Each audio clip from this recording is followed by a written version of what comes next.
Welcome back, everybody, to your first, second, and now your third stimulus check update. The CARES package, the relief package, executive orders, PPP, EIDL, building wealth strategies. We talk a bit of everything right here on this channel. It is the 23rd of February. Happy Tuesday, everybody. I hope your week is starting out well. Many of you are now receiving your targeted advance grant emails. You've even gone and tried the email hack that I turned you guys onto about 4 days ago, and you got your portal invitation much sooner than having to sit back and wait for the SBA to do something, okay?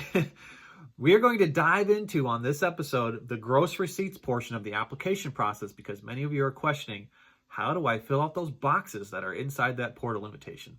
Come on and get your news.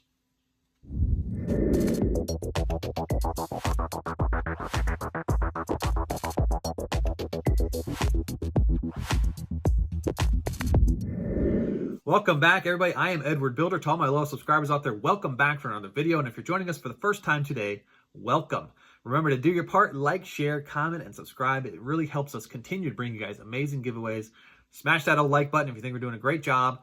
Make it turn colors for us, okay? Congratulations are still in order for everybody getting PPP draw number 1 and draw number 2. If you're an EIDL viewer right now, you do also know that there's that program PPP, okay? Go check it out. There's a fast lane right now that you can get your PPP 1 and 2 all at the same time. If you're a sole proprietor, gig worker, independent contractor, Uber driver, Lyft driver, Instacart worker, Airbnb manager, the list goes on and on and on and on and on. It's about 40 million people, 40 million individuals out there that qualify for this program. And right now, only 3% of you have claimed this program, okay? It is no credit check. Free forgivable money up to $20,000. Follow this link right here. Just follow the link. It's going to get this done for you using a fintech really quickly. And I have application processes everywhere on my channel that you could dive into the details and understand how this thing works. Okay, let's get into the EIDL portion of this program. I posted many videos over the past 4 or 5 days that really sparked a lot of interest of all my viewers. And they want to know, how do we fill out the targeted advance grant email portion for the gross receipts? Okay, so we're gonna talk about the gross receipts. We're gonna talk about some important qualification information that you need to know. I want you to focus on 30% and 50%. These are two very big numbers, okay? So we're gonna talk about those as well. And then we're gonna give you the techniques on how to calculate your gross receipts to get this done, okay? This is gonna focus mainly on sole proprietors and gig worker economy, okay? Because especially since there's about 40 million of you out there, okay? But most small business owners probably already know how to do this, but you can also follow along. You know, if you have employees, you can also follow along because there are some pretty good golden nuggets in this message, all right? Let's get straight into the details. Okay, before we get into the portal, I just want to talk some simple maintenance items on the targeted advance grant emails. Okay, first, let us know in the comments down below if you did or did not get your targeted advance grant email. Let us know what month you were in and if you got the grant, the $1,000 to $9,000, or if you did not, okay? We have an email hack that could help you get this done much faster. Basically, you send the email that's in the description to the targeted advance grant, and within sometimes instantly or within 2 days, you will get your invitation to the portal back much quickly than waiting for them to send it to you. Now, it's pretty important because we also believe that they missed March and April. So we're trying to build a case here. If you were in March and April, send the second description, okay, because it's specific to March and April. And we're trying to alert the SBA that they may have missed a certain zone here based on what happened back in March and April of 2020 when they shut down the portal. Another basic announcement, there are no new current applications being processed, okay? So you will not be considered if you applied after December 27th, of 2020. That is just the way the new relief bill is set up, that the balance of the grants will only go to people that applied in priorities 1 and priorities 2. Okay, let's get to why you guys came here. We're gonna start talking about the gross receipts portion of this, okay? Now, simple definition of a gross receipt from the IRS. I want to tell you this because it's very important they understand it. It is the total amount an organization received from all sources during its annual accounting period without subtracting any cost or expenses, okay? An example is if you're an Uber driver, all of the money you received in that particular month, right, from Uber, you drove, maybe you earned $2,000 that month, okay? You do not deduct gas from this or miles. You don't take out your insurance. you don't take out any leases, right? You leave it as the total amount that they sent you. I mean, on tax day, we love these things, but not today, okay? We need the gross today, all right? You're going to exclude unemployment, and you're going to exclude PPP. Unemployment is taxable active income, okay? So it's a little bit different from an organizational revenue stream. And PPP is a loan, right? Comes with tax write-offs. It's a loan, completely different, okay? So for right now, we exclude these. We're not gonna include these as a source of revenue in this calculation. Okay, let's talk rules here just for a moment, okay? Because this is not just open to everybody out there who just wants to go and grab the balance of their $10,000. There are 3 very important rules. We're going to talk about them. 1 is in place right now, and 2 additional rules come with the new relief bill, which has a lot of positive momentum that we could be seeing this thing pass here in the House this week and head over to the Senate for its vote, okay?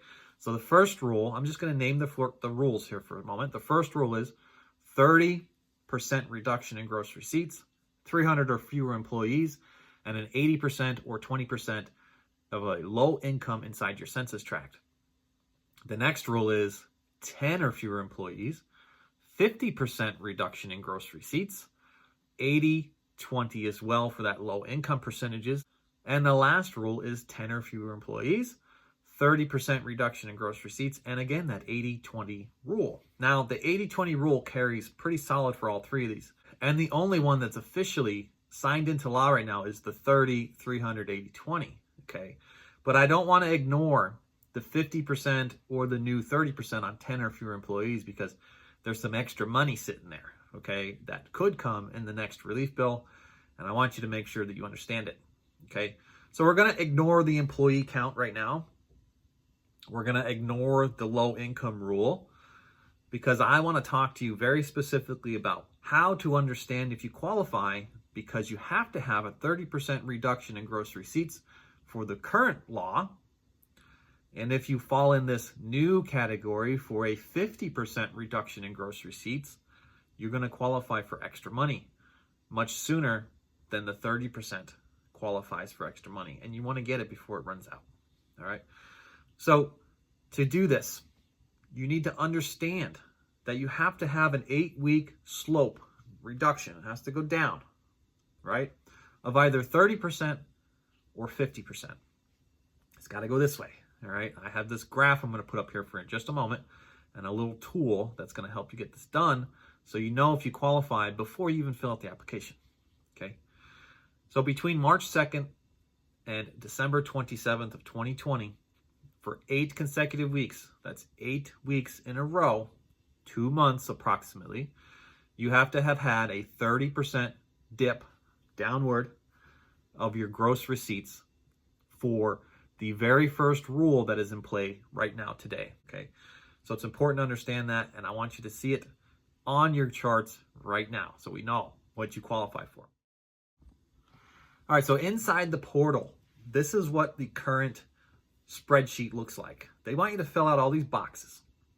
They want you to put in all of your monthly gross receipts for January to December of 2019, January to December of 2020, and then January and February of 2021. Now, you may not have been in business all of these months in January of 2019, and that is okay. All right. The most important data that you need here is from February 2020 up to current, okay, all the way up till today. And if you were in business for 2019, make sure you include that information, because they'll be looking at, in some cases, your 2019 tax documents or your 2020 tax documents. Now, inside of this graph, inside of this here set of boxes, you have to have 2 months. This is the 8-week period where you start to decline 30% in gross receipts. Now, I put together this little graph here, this little chart. It really shows and explains what I'm talking about here, okay? Because if you follow along, let's say you're an Uber driver and you maybe average, I don't know, $2,000 a month, okay? You're going to see that your money kind of stays, you know, January you got $2,000 a month. Maybe February you got $2,200 a month. Maybe March you got $1,800. maybe you got back to $2,000 in April, okay? Well, between March 2nd and December 27th of 2020, I have this zone outlined here. You'll see these lines here. You need to see this slope right here, this here line, drop. This is the golden nugget line, by 30%. Or, even better, if it dropped by 50%, it will qualify you for more funding in the next package, okay? But right now, all it needs to be is 30%. And if this happens, you now qualify for the balance of your $1,000 to $9,000, whatever it was that you did not get, up to that $10,000, you now qualify for that money. I put a spreadsheet together. You can use this, all right? If you want to reach out to me, go to the description, check me out on Instagram, send me a DM, okay? And ask me for this particular spreadsheet. Give me your email address and I will send this to you, okay? And you basically just go in here and enter your values each month, just like you would inside of the portal. And it's going to put this, it's going to show this graph here for you. And it's going to tell you if you reduced 30% for any 8-week period inside of this chart. Okay, let's talk about the gross receipts and techniques on how you can get this done. Okay, I'm going to talk about two techniques. I'm going to talk about a single stream and I'm going to talk about multiple streams of revenue. Single stream of revenue, this means that you are just a one-time band, one-time show, and maybe you just do Uber. Or maybe you just do Lyft. Or maybe you just do Airbnb. Only one source of money is going towards you, the person, the organization, all right? Now, the second technique is if you have multiple streams of revenue, and it gets a little more complex here, but it's still not hard to follow, okay? And this is like if you say, well, I drive Uber and I drive Lyft. Those are two different platforms, right? Or I drive Uber and I also have some Airbnbs. Or maybe I drive Uber and I also do Instacart. You're going to have to do a little additional math here to figure this information out, okay? Let's start with technique number one. Technique number one is just one source, okay? The best way of doing this, believe it or not, is to go out to your platform. Go to Uber or go to Airbnb. Each of these platforms have metrics, okay? You might ignore them, right? Because maybe you just see the money show up and you just ignore them. But some people like to use these metrics to continually improve themselves, right? Like I teach these strategies all the time on how you can keep continually improving the wealth, right? I made 1,000 this month, but next month I want to make 2,000, or maybe the month after that I want to make 3,000. How do I keep making my money go upwards? All right. So start with your platform because it's going to have, in some cases, it'll have a CVC file that you could spit out and you'll be able to calculate your monthly that way. Or like Airbnb is pretty clever. They tell you each month how much money you made. Okay, it's simple as that, right? You could go onto one of the metrics, click on the performance section, and find out how much revenue each month you took in that was sent to you as a source of revenue. And once you have those numbers, simply put it into the boxes in the coordinating months. January into January, February into February, and so on and so forth, okay? And remember, I would start by doing it inside the spreadsheet if you got the spreadsheet for me, because it's going to tell you if you got the 30% reduction or the 50% reduction, because you can be disqualified if your revenue stream does not go down for 8 weeks. Technique number 2 is a little bit more complex, but still fairly simple. This is for everybody who sends all of their funds to one single bank account, right? Maybe your Uber money, you transfer it from PayPal or something, maybe to a Wells Fargo or maybe to some other bank, okay? All of your Lyft money, you have 2 streams, right? Your Lyft and your Uber, they all go to Wells Fargo. And your Uber and your Airbnb, they all go to Wells Fargo. You're going to go, if you have the app on your phone, you're going to go in and you're going to find all of your bank statements for each and every month from 2019 all the way up until 2021. This is going to take a little bit of time, okay? But I think even if it takes you 8 hours, even if it takes you 9 hours. I think $1,000 an hour, if you're qualified for that balance of that $9,000, I think $1,000 an hour is probably worth it, right? To just sit down for 9 hours, if it takes 9 hours to get this done, okay? All right. So each month, you're going to spit out your statement. You're going to highlight the column. You're going to look at the column that says deposits or additions. This is money that is going to you. And you're going to go down those columns and you're going to highlight each month that you received some kind of fund from revenue from either Uber or Lyft or Airbnb or Instacart. And you're just simply going to add those up.